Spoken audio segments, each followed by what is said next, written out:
Votre programme vous est présenté par Bismart et Banque Palatine, banque des ETI, de leurs dirigeants et banque privée.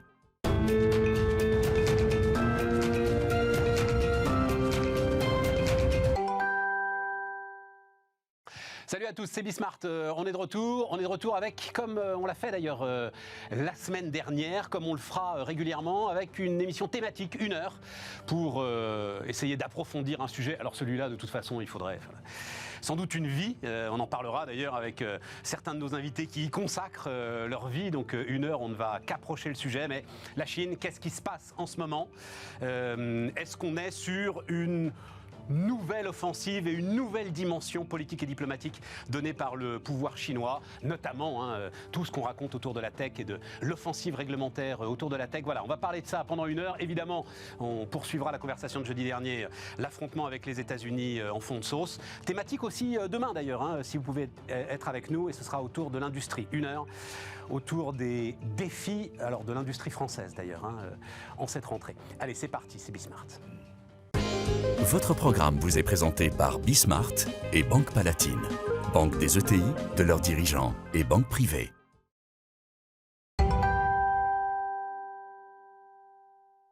Donc on démarre avec d'abord la présentation de nos invités. Je disais, certains y consacrent leur vie, c'est peut-être ça. Jean-Pierre Cabestan est avec nous en direct de Hong Kong. Bonjour Jean-Pierre. Bonjour. Directeur de recherche donc, au CNRS. Demain la Chine, guerre ou paix? Ça me semble un très bon titre pour l'heure que l'on va passer ensemble, Jean-Pierre. Le guerre, juste question comme ça, le guerre, c'est guerre civile ou guerre avec les États-Unis?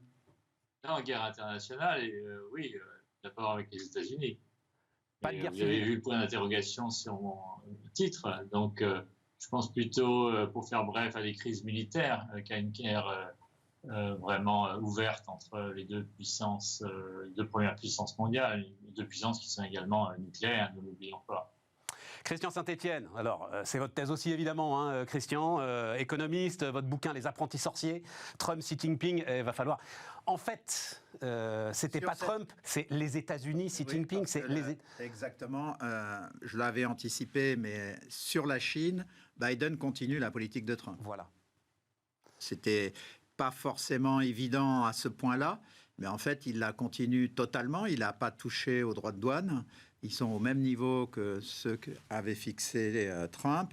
Et sur la méfiance vis-à-vis de la Chine, ça reste au même niveau, voire plus. Donc, il a quand même justifié le retrait d'Afghanistan en disant qu'il fallait concentrer ses forces face à la Chine. C'est quand même assez colossal comme mouvement.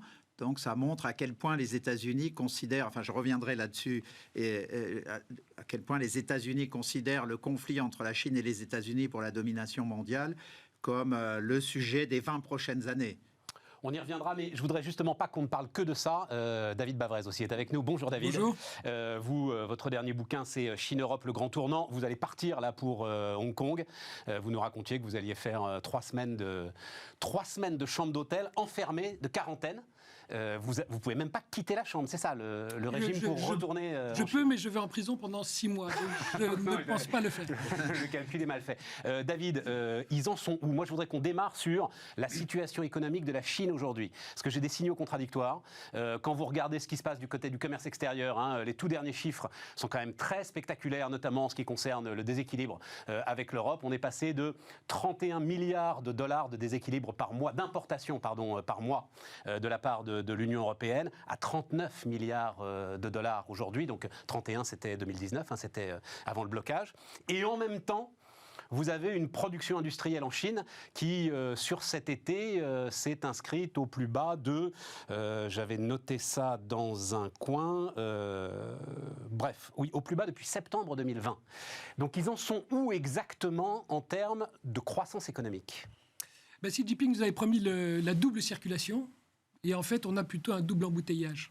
C'est-à-dire qu'il y a 2 éléments.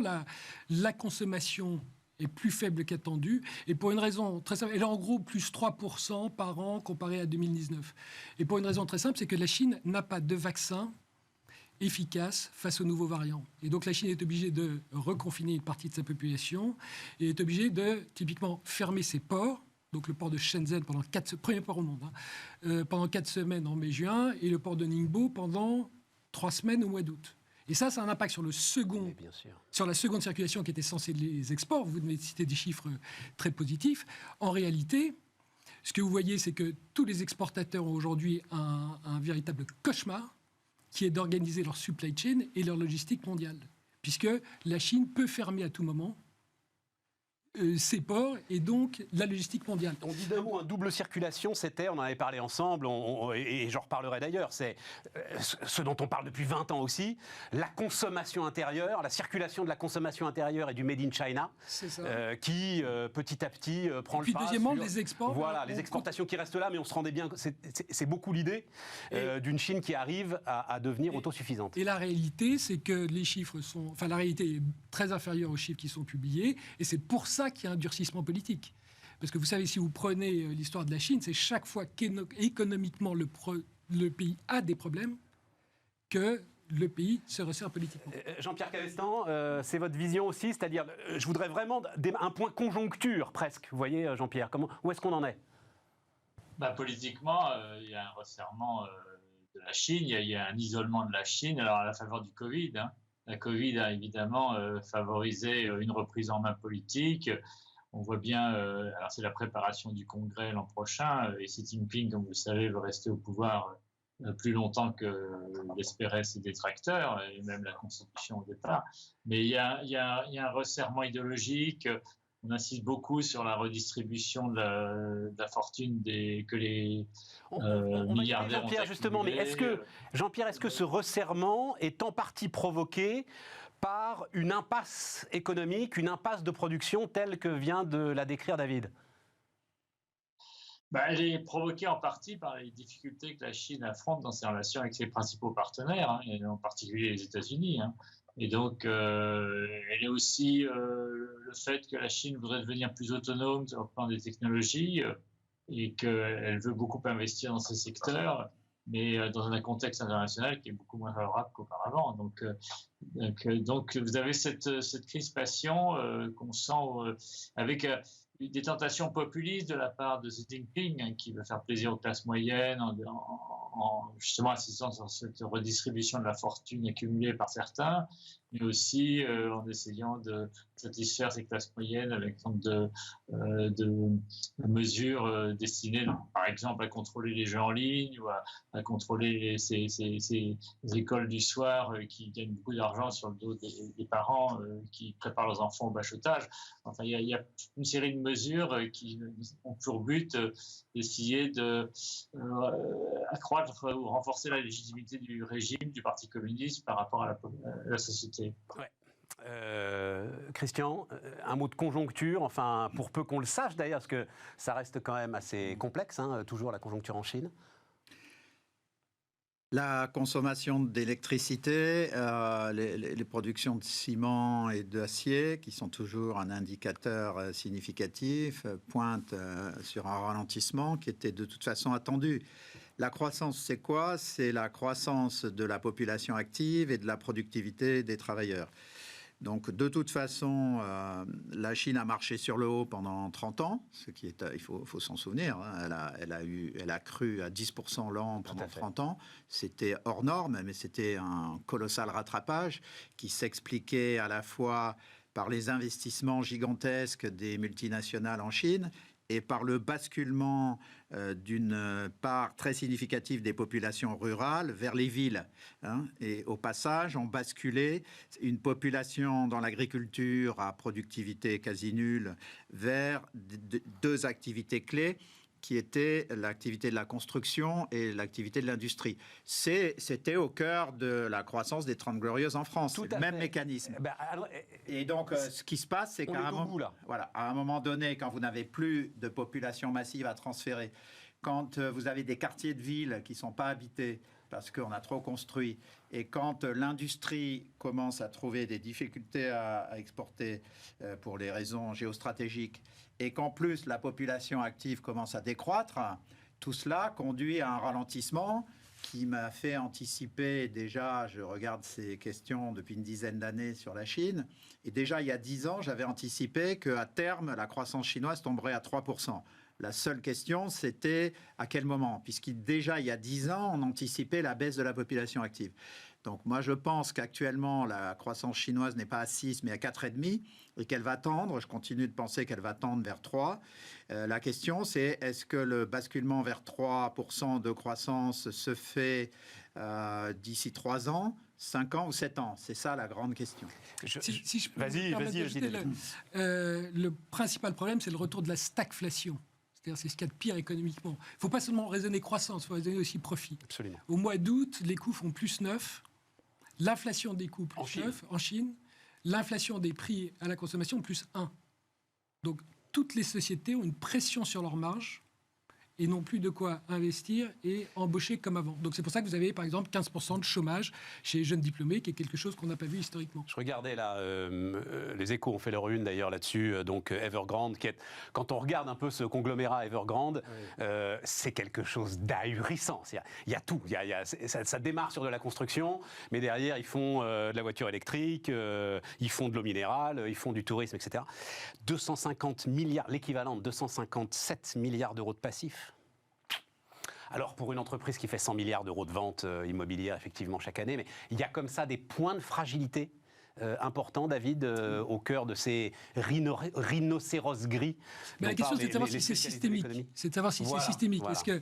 Et en réalité, on oublie, la Chine a 300% de dette sur PNB, mais on oublie qu'elle a 150% de liquidité. Réserve de change. De liquidité. De liquidité. Et ce qui lui permet de... Lehman fait faillite, non pas parce que Lehman fait des pertes, mais parce que Lehman n'a plus de liquidité. Et donc, tout le problème actuellement, c'est de s'assurer que cette liquidité va pouvoir éponger Evergrande. Donc, le risque que vous avez, ce n'est pas un effondrement financier de la planète mondiale, c'est juste l'appauvrissement des Chinois, puisque leurs économies accumulées vont servir à financer toutes les pertes que le système historique doit prendre. Donc tout le problème, c'est plus faible croissance avec augmentation des coûts et profit sous pression, moindre investissement, chômage qui monte. Donc, Jean-Pierre, je reviens à ce que vous disiez. Ça veut dire, là, aujourd'hui, le sujet pour le pouvoir, c'est éviter la crise sociale ? Oui, là, c'est clair, parce que les jeunes, comme il était indiqué, font face à des difficultés de trouver un emploi, surtout un emploi qualifié. Vous avez maintenant beaucoup de jeunes qui ont fait des études supérieures, des études spécialisées, et qui cherchent des emplois qualifiés, bien rémunérés, et ça devient de plus en plus difficile. La bagarre devient de plus en plus rude. Et donc, il y a des frustrations qui s'accumulent dans la société, notamment parmi les jeunes, et d'où le souci du gouvernement d'essayer de montrer qu'ils font quelque chose à la fois pour réduire les inégalités, mais aussi pour améliorer le filet de protection sociale. Vous savez que cette protection sociale est très inégale d'une ville à l'autre. Vous avez dans les grandes villes comme Pékin et Shanghai des systèmes de garantie d'assurance santé qui sont quand même relativement satisfaisants, mais en dehors, comme c'est un système très décentralisé qui est géré en général par les villes, eh bien, vous avez dans beaucoup de villes moyennes une protection minimale. Donc et ça, c'est un vrai problème qu'il va falloir gérer à plus long terme. Mais pour l'instant, je crois que ce que j'observe chez les jeunes, c'est que vraiment une perte d'optimisme, si vous voulez, par rapport à leur avenir, à l'économie, et plus grande inquiétude, notamment pour s'insérer dans le marché, sur le marché de l'emploi. Attends, juste encore une question à Jean-Pierre. Ça, Jean-Pierre, c'est une rupture, mais pour moi qui regarde ça de loin depuis de très nombreuses années, une rupture incroyable. J'avais l'impression que, justement, au-delà de tout, la Chine était la jeunesse chinoise était une jeunesse optimiste, propre à croquer l'avenir à pleines dents, etc. C'est une rupture à ce point importante Alors, je crois que c'est pas une rupture, c'est plutôt une usure, si vous voulez. Progressivement, l'optimisme a cédé la place à plus de questions, d'interrogations, et puis aussi d'inquiétudes qui sont dues à un environnement économique qui est moins favorable. Les gens qui se sont enrichis il y a 20 ou 30 importants qui ont fait fortune sont devenus, évidemment, font l'objet de beaucoup de convoitises et de jalousie, parce qu'aujourd'hui, c'est beaucoup plus difficile dans ce contexte actuel de voir naître des Jack Ma, des Pony Ma et autres milliardaires. Et donc, le contexte est moins favorable. Alors, ça ne veut pas dire pour autant que cette jeunesse est plus politisée et va se rebeller, comme on l'a vu par exemple il y a quelques années à Hong Kong. On en est encore loin. Je crois que les jeunes restent très loin du politique. C'est peut-être la bonne nouvelle pour le pouvoir, pour le Parti communiste, c'est que les gens sont assez peu politisés. Mais enfin, il y a quand même ce problème social qui va devenir, à mon avis, plus visible dans les années qui viennent. Christian. Non, moi, je voulais demander à Jean-Pierre une confirmation du chiffre que j'ai.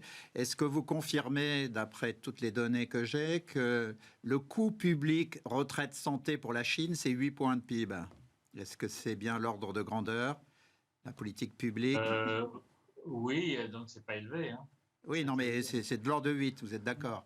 Donc c'est un point nous, clé. c'est quoi, Alors nous, c'est 33, Allez, record voilà. du monde. Et là, les États-Unis, c'est 20 et l'Europe de l'Ouest, 25. Donc c'est quelque chose de très important pour les téléspectateurs. C'est que le pays le plus redistributif au monde n'est pas la Chine, maoïste, exigiste, communiste, c'est la France, 33 points de PIB, c'est 4 fois le montant de la redistribution en Chine sur retraite santé. Et ça veut dire... En retraite, alors, non, pour être tout à fait précis, pour le cas où il y aurait des spécialistes, 33 points de PIB, c'est le coût de la protection sociale dans son ensemble. Retraite en France, c'est 14 points de PIB, et la part publique de la santé, c'est plus de 9 points, donc c'est 24 et 9... 14 et 9, 23. Donc c'est 23 points à comparer aux 8. Donc c'est 3 fois plus.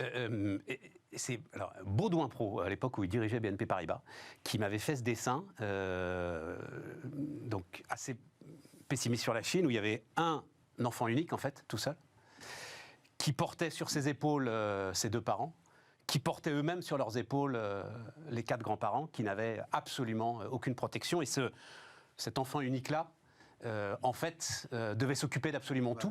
Et il disait c'est un destin terrible. Voilà, c'est-à-dire qu'on y arrive à ce moment-là. Et alors, je voulais juste en une seconde faire le lien avec le problème macroéconomique. En moyenne, dans les pays développés, l'investissement, c'est 20 points de PIB. Hein, la totalité de l'investissement, entreprise plus ménage plus État, ça varie entre 20 et 24 points de PIB. Donc, en Chine, c'est 45 points de PIB, c'est le double. Donc, le problème chinois identifié par le leadership chinois depuis 2013, c'est effectivement ce qu'ils ont appelé la double circulation, mais en réalité, c'est d'augmenter la part de consommation intérieure à partir de production chinoise.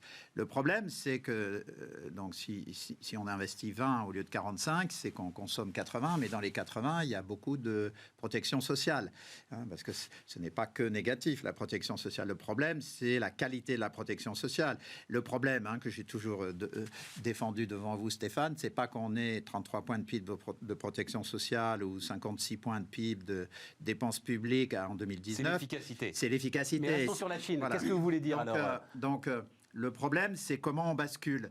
Alors, ils ont imaginé, le leadership chinois, qu'on pouvait basculer uniquement sur la conso privée. Mais le fait qu'ils soient restés à 8 points de PIB montre qu'ils n'ont pas suffisamment perçu qu'il faut aller vers un système de protection sociale généralisée. Comme Jean-Pierre Cabestan le rappelait, il y a quelques villes chinoises où on a un peu de protection sociale, mais ailleurs, c'est très faible.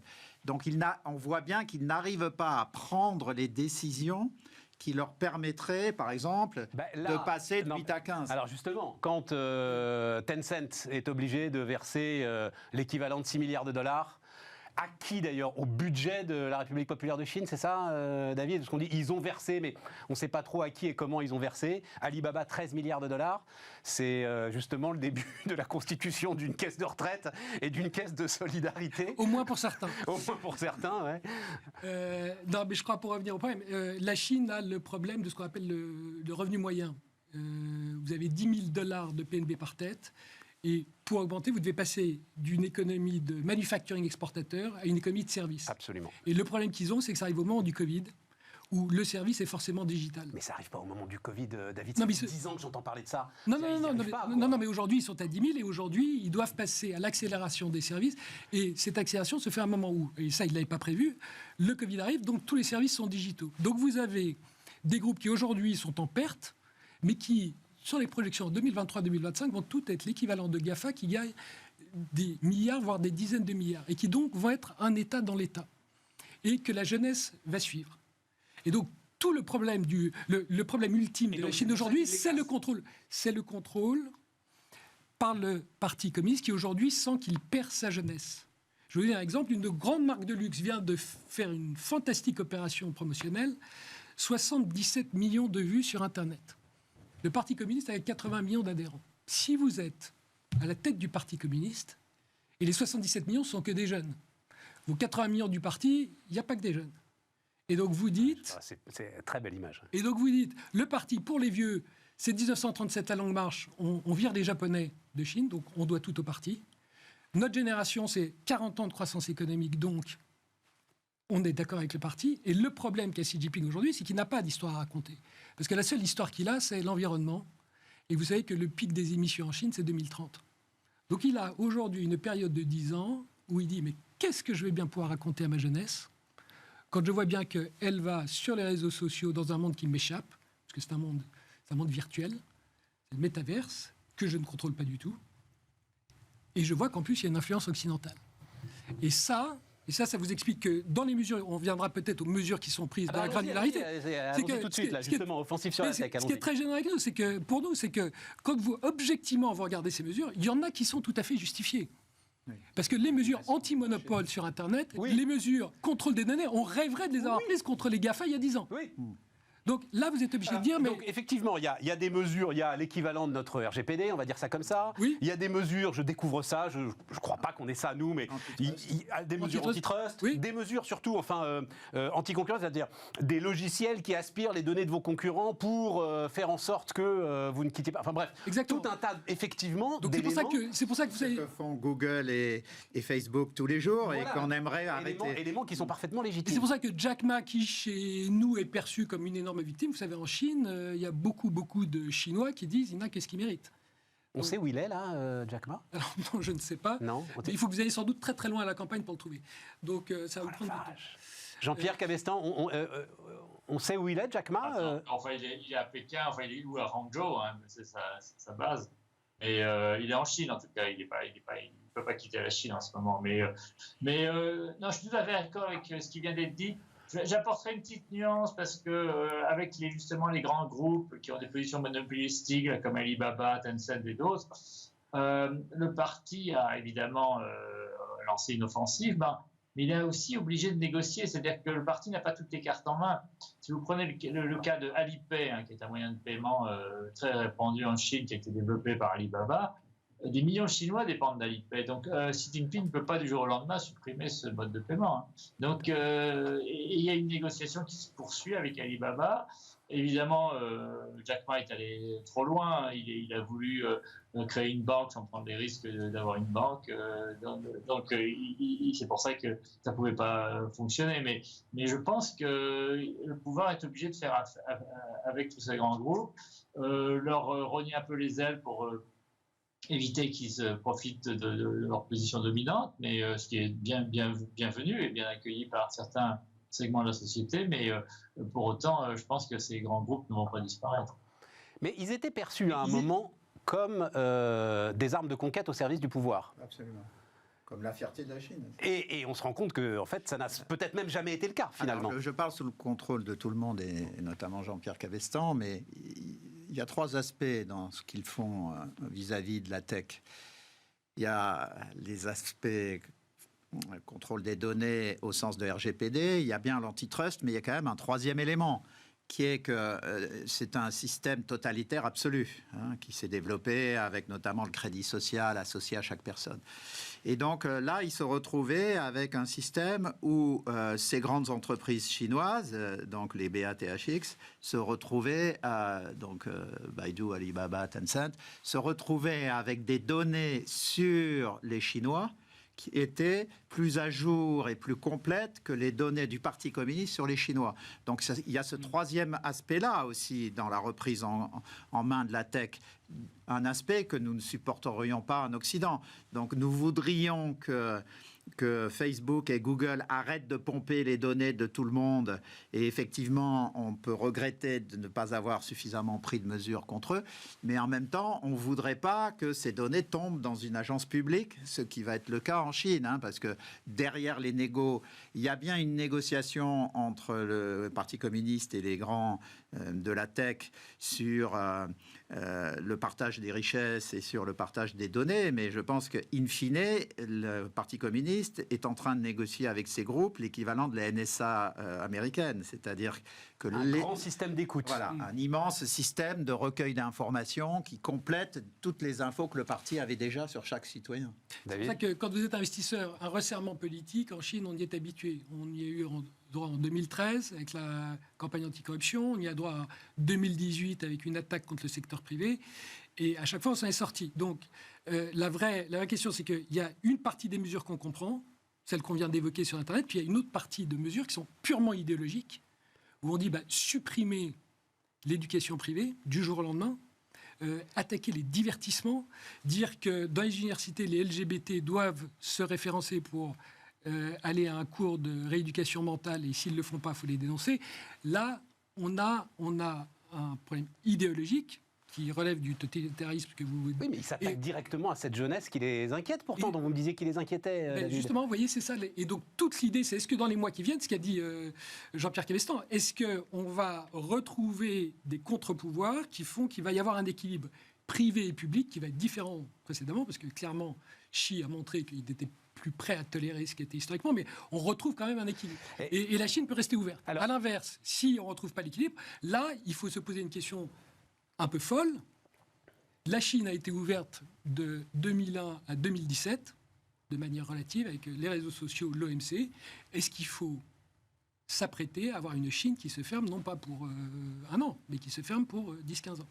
Alors on posera la question après la pause, mais juste une petite question aussi, Jean-Pierre Cabestan, parce qu'il y a aussi des choses qui nous intéressent directement.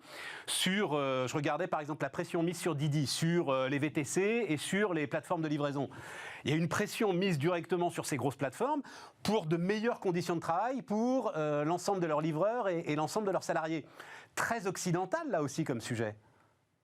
Justement, c'est le pouvoir de Xi Jinping, il souffle le chaud et le froid. Là, vous avez des mesures sociales qui permettent justement d'attaquer des grands groupes, que ce soit Didi ou Alibaba, qui font travailler leurs employés dans des conditions qui ne sont pas toujours favorables, et notamment 6 jours par semaine, 12 heures par jour. C'est le slogan de Jack Ma, et c'est un slogan qui est maintenant été utilisé par le pouvoir pour essayer à la fois d'affaiblir ces grands groupes, mais aussi de recueillir un supplément de popularité au sein de la population en disant on est de votre côté, on est du côté des travailleurs, des personnes qui n'ont pas bénéficié autant que ces milliardaires de l'histoire de la Chine. Et donc c'est aussi un moyen pour Xi Jinping de se préparer au prochain congrès. Il apparaît comme à la fois un réformateur, mais quelqu'un qui reste proche du peuple et qui montre que le Parti communiste est du côté des personnes les moins avantagées. Mais est-ce que ça va fonctionner? La vraie question, c'est qu'effectivement, le Parti communiste lui-même n'est pas une, si vous voulez, une institution auquel les jeunes Chinois pensent de manière permanente. Ils sont, comme le disait David, ils sont un peu sur une autre planète. Et donc, le pouvoir, avec sa propagande, tout ce qui veut dire justement ces offensives contre les fan clubs, contre les LGBT ou contre tous ces jeunes qui sont maintenant évidemment très, très, très dépendants de la toile et des jeux en ligne. C'est pas comme ça que Xi Jinping va recueillir un supplément de popularité auprès de ces jeunes. Mais donc ça, c'est vrai, c'est un message contradictoire qu'on voit à Xi Jinping dans la société chinoise. On marque une pause, on se retrouve dans quelques secondes. Votre programme vous est présenté par Bismart et Banque Palatine. banque des ETI, de leurs dirigeants et banque privée.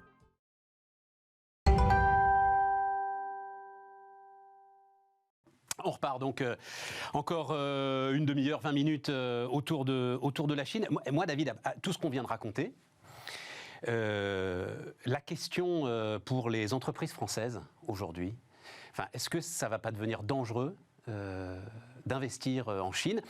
On se retrouve alors... ça l'a toujours été. Ça l'a il y avait toujours toujours un été. risque. Là, notamment l'industrie automobile, j'ai l'impression, est en train... il va y avoir un symbole avec Porsche. Porsche, pour la première fois de toute son histoire, va fabriquer ailleurs qu'en Allemagne et va fabriquer en Chine des véhicules qui vont revenir. On a bien compris, c'est pas des véhicules, oui sans doute pour le marché chinois, mais c'est des véhicules aussi qui vont revenir. Stellantis a à peu près les mêmes projets de nouvelles vagues de délocalisation pour la construction automobile. Est-ce qu'ils prennent pas un risque considérable si jamais on est devant l'évolution que vous décrivez d'une Chine qui à un moment va se refermer sur elle-même? Alors moi, ma position est peut-être trop optimiste. Mais vas-y. Je pense qu'il n'y a pas une Chine, mais qu'il y a deux Chines. Il y a une Chine qui veut s'ouvrir et une Chine qui veut se fermer. Oui, mais à un moment, il y en a qui ont, il y a un secteur privé. Et d'autres qui n'ont pas, justement, non, c'est ce que vous disiez, Jean-Pierre Cabestan. Xi Jinping ne peut pas faire n'importe quoi. Il faut qu'il arrive à combiner accélération d'une industrie de services et contrôle du parti. Mais s'il n'y a pas l'accélération économique, il perd sa jeunesse. Donc il ne peut pas faire n'importe quoi. Tout le monde a des contraintes, et il a des contraintes économiques. Et le problème qu'on a, nous, c'est que si on refuse de parler à la Chine et si on refuse d'y aller, en fait, on scie la branche de la moitié de la Chine qui veut travailler avec nous, qui est le secteur privé, et qui ne demande qu'à collaborer avec nous parce qu'il sait très bien qu'il a besoin de notre productivité, de notre technologie. Et à l'inverse, on fait le jeu de la Chine qui veut se fermer, typiquement des apparatchiks qui disent « Prenez l'accord global sur les investissements du mois de décembre 2020 en Europe. On a mis 7 ans à le négocier. Au bout d'un mois, on dit aux Chinois, on le déchire parce que vous ne respectez pas les droits de l'homme. » Quand vous êtes en Chine, vous dites la Chine qui veut se fermer, vous voyez bien que ce n'est pas la peine de parler aux Européens. On a discuté pendant 7 ans, ils déchirent le truc au bout d'un mois. Et à l'inverse, ceux qui veulent ouvrir la Chine perdent leur argument. Donc moi, mon idée, c'est qu'en fait, c'est très paradoxal toujours avec la Chine, c'est quand la Chine va mal, s'ils prennent toutes ces mesures, c'est parce qu'ils sont sous pression, voilà, et que l'économie va mal. Et que c'est précisément maintenant qu'il faut leur parler. Et de manière objective, en disant le coût de la non-coopération est supérieur au coût de la coopération. Et je vous donne un exemple très simple. Ils n'ont pas le vaccin. 1,4 milliard de gens vaccinés à BioNTech et Moderna, on peut leur faire à $30 le vaccin, c'est 40 milliards de dollars. 40 milliards de dollars, c'est une journée de PNB.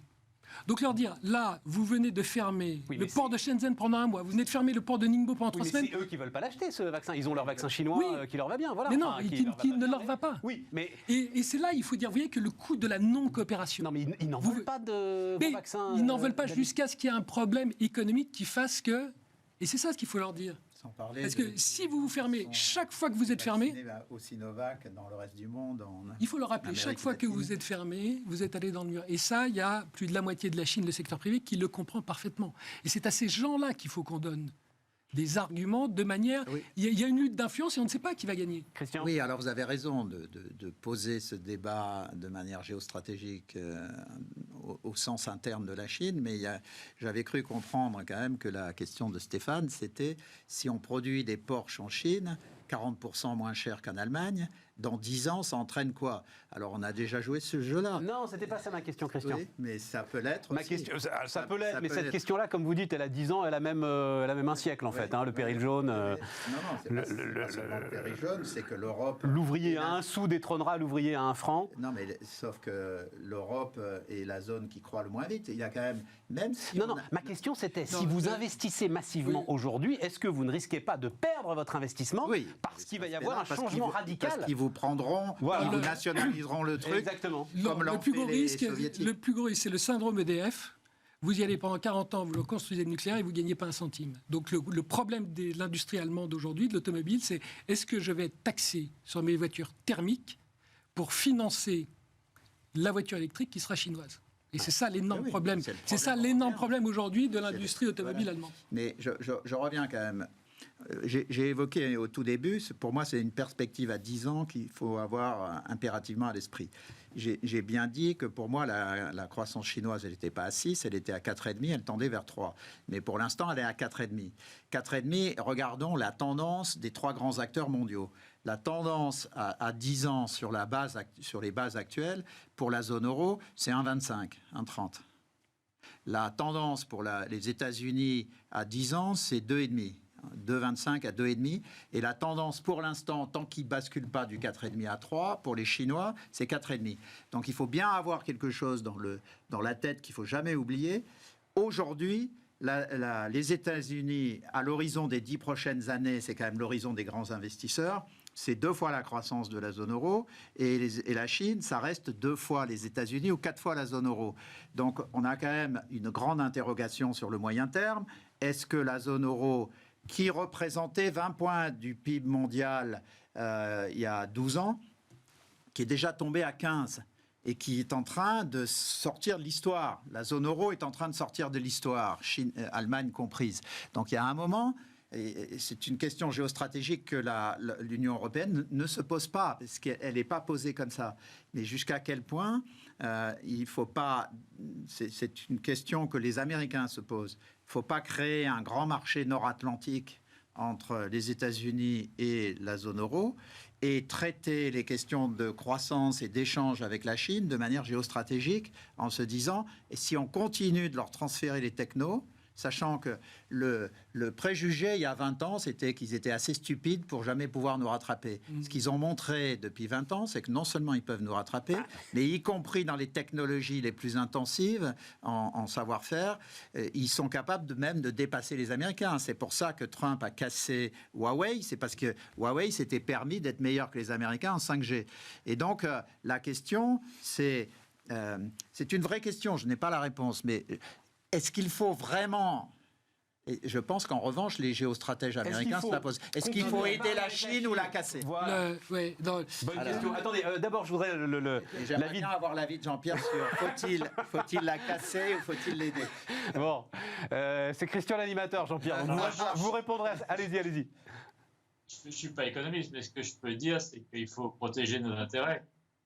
C'est-à-dire qu'il faut essayer de conserver les technologies qui sont en avance sur les technologies chinoises et essayer de conserver aussi plus d'industries possibles en Europe.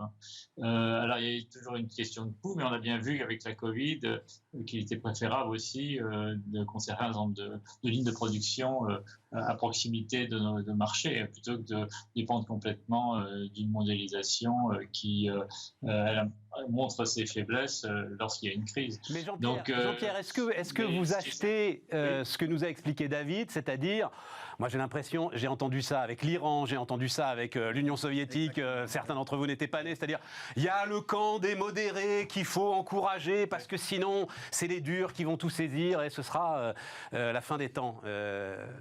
Oui, vous achetez ça, Jean-Pierre? Historiquement, les durs se gavent de ce que les modérés ont fait. Le Parti communiste a sa propre logique, qui est de mettre en place un capitalisme d'État où l'État contrôle une grande partie de l'activité économique et où dans un système dans lequel les entreprises privées sont sous tutelle. Donc l'autonomie des entreprises privées, elle est relative par rapport à ce que l'on connaît chez nous. Donc c'est un système quand même qui profite des subventions d'État pour notamment dans les secteurs où la Chine veut créer des champions pour en fait instiller à l'échelle mondiale une forme de concurrence déloyale que l'OMC évidemment, étant donné la faiblesse de ses règles, a du mal à combattre. Donc et là c'est un avantage dont la Chine évidemment tire parti, mais qui ces 20 dernières années nous ont beaucoup desservi. Donc c'est cette situation qu'on a du mal à corriger.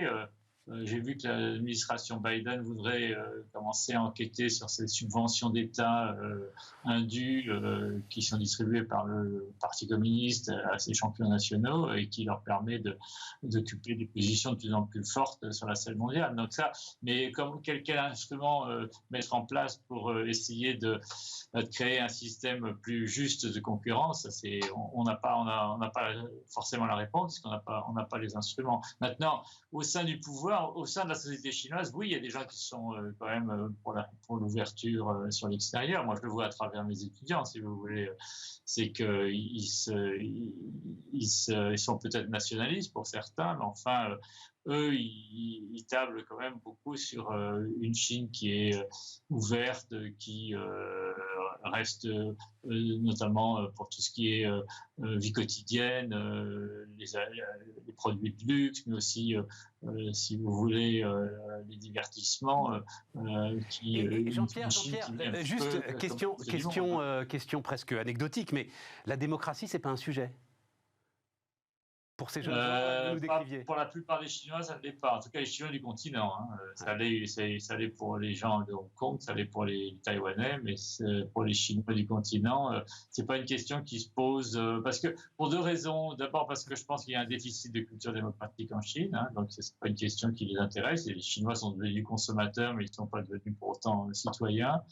Mais aussi parce que le système est tel que par sa surveillance et moyens de répression que si on s'aventure dans la sphère politique, il y a des coups à prendre, hein, il n'y a pas beaucoup d'avantages à récupérer. Donc les gens prudents, même les jeunes, restent le plus souvent à l'écart de la sphère politique et n'essayent pas d'influencer le pouvoir. Ils savent très bien que de toute façon le régime est là, il ne va pas changer. Ouais.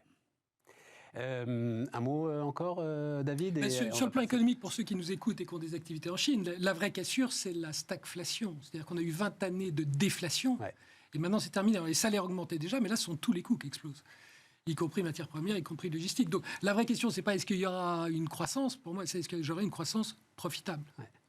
Et ça, c'est l'énorme problème. La stagflation, c'est les années 70. C'est pas et crise sociale, grève, des choses comme ça. Est-ce que ça, c'est envisageable parce que c'est de l'inflation aussi, avec donc des salaires qui vont suivre ou qui vont pas suivre. Enfin, ils vont se retrouver avec des sujets des crises sociales et des grèves, ils en ont depuis 30 ans. Simplement, il y a plusieurs dizaines de milliers d'incidents par an. Simplement, c'est toujours contrôlé localement. Ça ne déborde jamais, ça n'arrive jamais dans les médias non plus. La priorité sera donnée à l'augmentation des salaires. Vous avez le salaire minimum qui fait plus 15% cette année dans tout un tas de provinces. Donc le problème, il n'est pas social, il est économique. C'est que les entreprises n'auront plus de quoi investir et vous aurez un ralentissement de la montée en gamme. Et la manière dont sont sortis dans les années 70, c'est Bill Gates. C'est la technologie de rupture qui invente l'ordinateur et qui remet de la productivité. Donc en fait, c'est ça le vrai sujet. Si on est en stagflation, là les banques centrales nous disent stagflation, l'augmentation des coûts, c'est juste temporaire. En réalité, quand vous parlez aux patrons, ils vous disent tous ça va prendre beaucoup de temps. Ah, tu parles de ce qui est lié là en ce moment avec les pénuries. Oui, d'accord. Qui fait que tout s'enchaîne. Donc, ça va être ça le problème de la Chine, c'est comment développer les technologies de rupture pour sortir de la stagflation. Ouais. C'est un problème mondial, hein, mais vous l'avez d'autant plus en Chine. Vous l'avez d'autant plus en Chine parce que. Non, mais moi, je m'interrogeais quand même parce que j'avais pas compris tout à fait. C'est-à-dire que là, il y a une stagflation temporaire au niveau mondial dont on peut discuter de la durée, mais quand même, il y a un consensus qu'au moins pour l'Occident. À partir du printemps 2022, ça se calme sérieusement. Exactement. Donc là, vous semblez dire qu'il y a un phénomène de surstagflation interne à la Chine qui serait en partie indépendant de ce phénomène temporaire. Si c'est exact, c'est un sujet absolument lourd. Parce qu'à ce moment-là, la question centrale, c'est celle de la compétitivité générale de la Chine. Alors pour l'instant, ça ne se voit pas du tout dans leurs exports. Mais la question, c'est jusqu'à quel point, d'ici 5 ans, ça pourrait contribuer, c'est ma question, moi, c'est jusqu'à quel point ce que vous dites pourrait contribuer à la brisure du 4,5 vers le 3. Je pense que tant qu'il est à 4,5, Xi Jinping maintient son contrôle sur le système, d'autant plus qu'il l'a tellement durci, mais à 3, ça devient extrêmement complexe. Alors, il nous reste un quart d'heure, et donc il faut quand même parler de ce qui est le titre de vos livres. Alors, pas vous, David, mais en tout cas, Jean-Pierre et Christian. Jean-Pierre, donc, quand on dit guerre ou paix, on a quel scénario en tête? C'est-à-dire, on vient là de donner la liste d'une série de défis pour la Chine. Et il y aurait, comme on l'a vu si souvent dans l'histoire, une sorte de sortie patriotique avec une aventure militaire. Ça peut être ça le scénario, par exemple? Alors, il y a en Chine quand même une accumulation de passion et de poudre, hein, comme je le dis dans mon livre. C'est-à-dire que vous avez une passion nationaliste qui est devenue véritablement incandescente, tout au moins dans certains secteurs de la société chinoise. Une volonté d'en découdre avec la Taïwan, en mer de Chine du Sud ou avec le Japon, autour de ces îlots qu'on appelle les Senkaku au Japon, les Teruyu en Chine, et de restaurer la grandeur de la Chine par une opération militaire qui, aux yeux de beaucoup de Chinois, ne pourra que forcément réussir. Vous avez beaucoup de films de guerre à la télévision qui nourrissent ce patriotisme guerrier et qui est inquiétant à bien des égards. Maintenant, est-ce que le pouvoir ira jusque-là? Ce que j'observe, c'est que Xi Jinping, et c'est ça, mais Xi Jinping surtout, a beaucoup joué sur ce qu'on appelle les zones grises, c'est-à-dire entre la guerre et la paix, où la Chine a poussé son avantage par des manœuvres d'intimidation ou par l'occupation et la militarisation de plusieurs îlots en mer de Chine méridionale. Donc, on voit bien que la Chine, là, elle a poussé son avantage sans pour autant passer le seuil de la guerre. Et elle fait preuve donc d'une certaine prudence, ou tout au moins, elle développe une stratégie qui est empreinte de risques extrêmement calculés. Même chose avec Taïwan. Hein.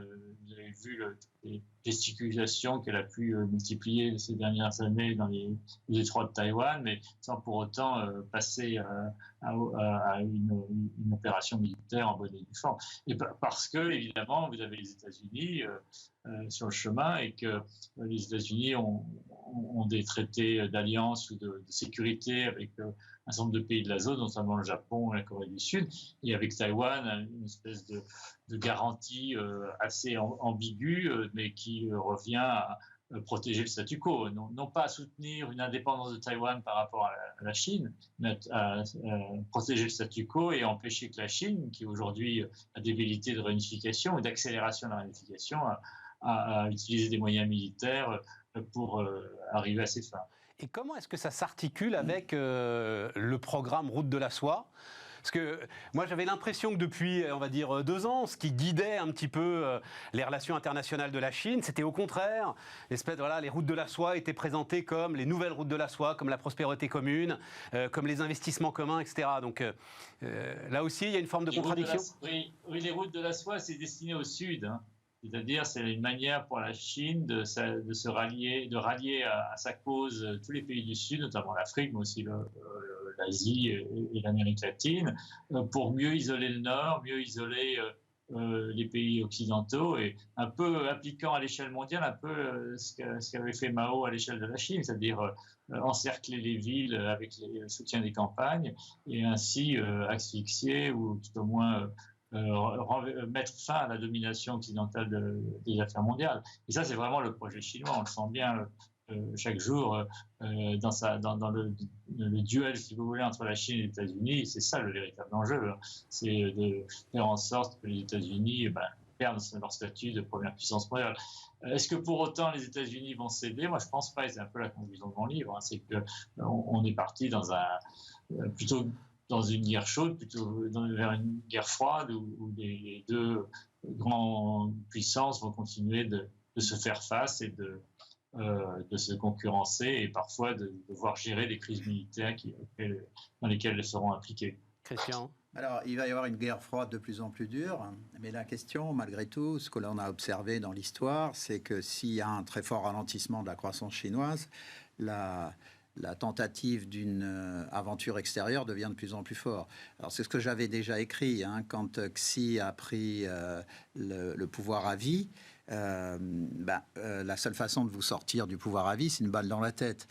Donc, à un moment donné, quand... la solution biologique, ils disaient pour Castro, les Américains. Ouais. Donc, quand vous avez des enjeux absolument gigantesques, la tentation de prendre le contrôle de Taïwan devient intéressant. Alors, il y a l'aspect nationaliste, bien sûr, mais pour moi, il y a l'aspect technologique.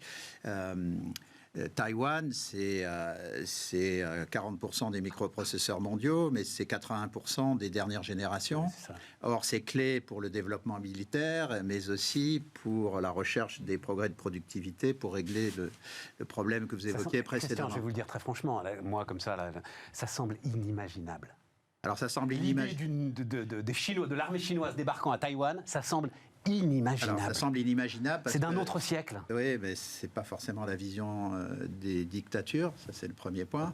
Vous avez une vision, vous vous souvenez, en 1910, toutes les élites européennes considéraient qu'une nouvelle guerre en Europe était inimaginable. C'était exactement le même terme. Hein.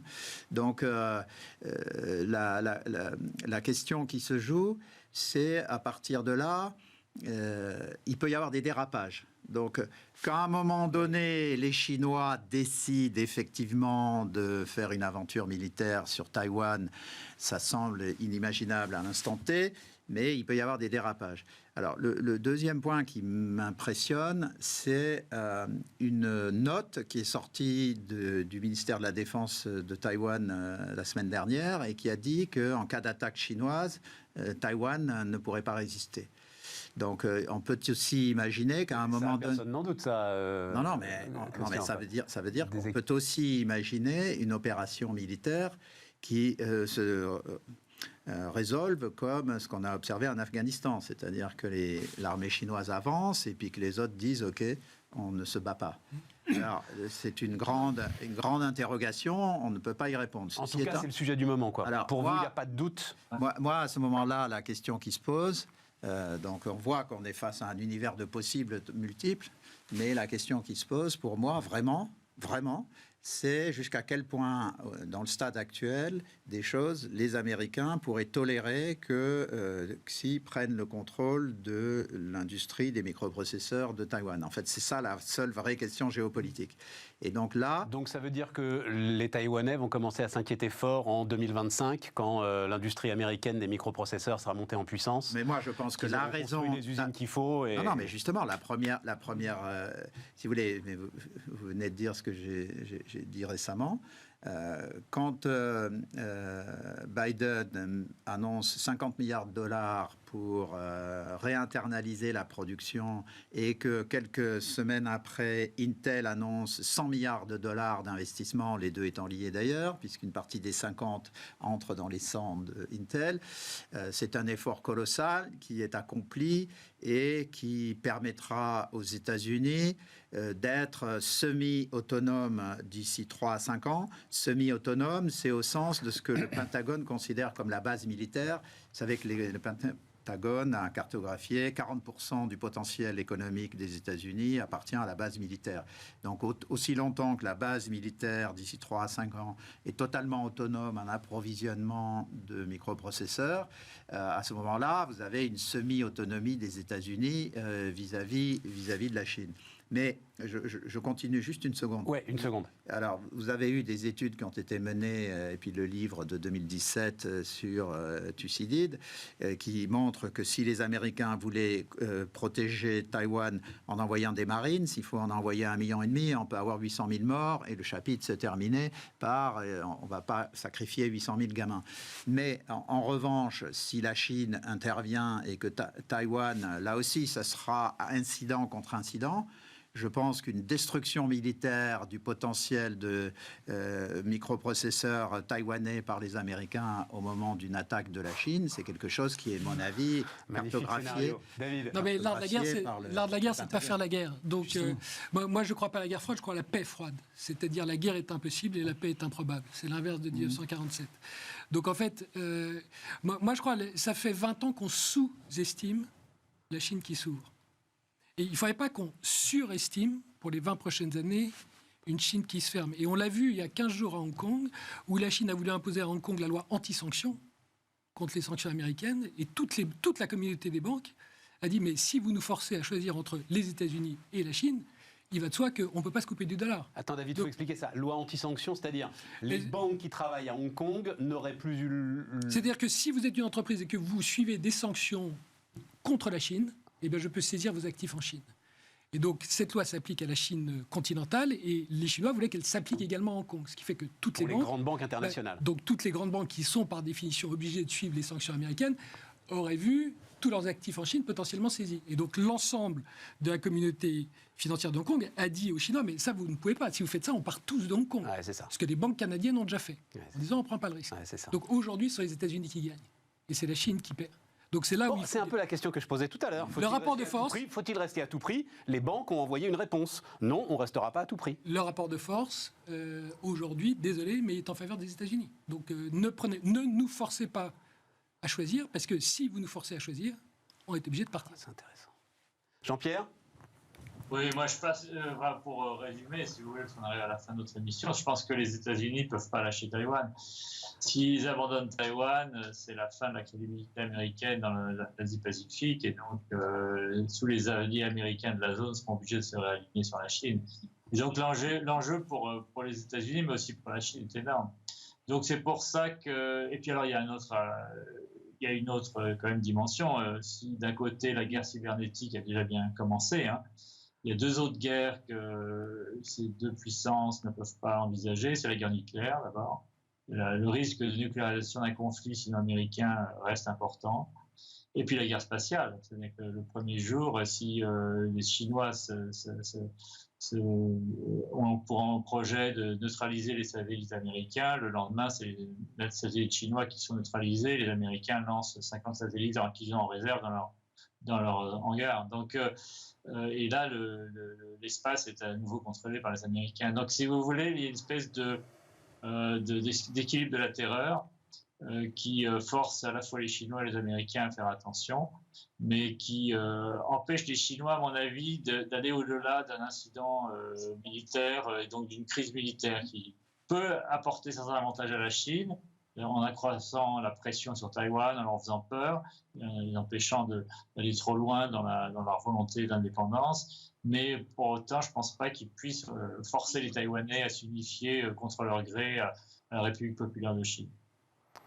Moi, effectivement, il nous reste 2 minutes. On a le temps de dire des choses quand même en 2 minutes. Ce qui me passionne dans tout ce que vous m'avez appris, c'est le champ de contraintes considérable finalement dans lequel évolue celui qui est peut-être aujourd'hui l'homme le plus puissant du monde, c'est-à-dire Xi Jinping. On a cette vue monolithique de la Chine, et c'est faux. Quand je dis qu'il y a 2 Chines, il y en a beaucoup plus, mais il y a au moins 2 Chines. Et donc, de même qu'ils nous divisent tous les jours, essayons de les diviser. Oui, mais en même temps, les contraintes dont on parle, elles sont massives. Mais à un moment donné, prendre une décision qui peut sembler irrationnelle aujourd'hui pour sortir de ce champ de contraintes, c'est quelque chose qui est envisageable. Ah, c'est ce que l'histoire nous a montré à de nombreuses reprises, absolument. De nombreuses reprises. Et ça, le sujet, c'est y a-t-il les contre-pouvoirs nécessaires au sein de l'appareil de prise de décision chinois pour empêcher ça? Non, il contrôle totalement l'appareil militaire. Il n'arrête pas de nettoyer sur nettoyage du commandement militaire chinois. À l'intérieur du Parti communiste, il a quand même nettoyé les autres clans temporairement. Donc, il a aujourd'hui un pouvoir infini. Ceci étant, sous la contrainte de ne pas décevoir le peuple. Voilà, donc c'est d'une complexité inouïe, mais en même temps, il ne faut pas non plus, vous êtes Xi, qu'est-ce que vous voyez? Vous regardez les États-Unis, vous regardez l'Europe. Je pense qu'on ne l'a pas évoqué ici, mais le champ clos de l'affrontement entre la Chine et les États-Unis, c'est nous. C'est nous qui allons être au cœur de l'affrontement entre de la Chine et des États-Unis. Et là, vous êtes Xi, vous regardez l'Europe, et vous dites, mais c'est tellement facile de les jouer les uns contre les autres. Bon, allez. Bon, allez. Merci Christian Saint-Étienne. Donc, je finis toujours par me remonter le moral. Et non, à contrario, on a le potentiel pour réagir. Voilà, il suffit qu'on se ressaisisse. C'est votre grande phrase. Il suffirait d'un mot, voilà, pour qu'on soit à nouveau la première puissance du monde. Christian Saint-Étienne, donc l'économiste, David Bavrez et Jean-Pierre Cabestan qui étaient avec nous depuis Hong Kong. Merci infiniment Jean-Pierre et merci à vous tous d'avoir regardé cette émission. On se retrouve demain.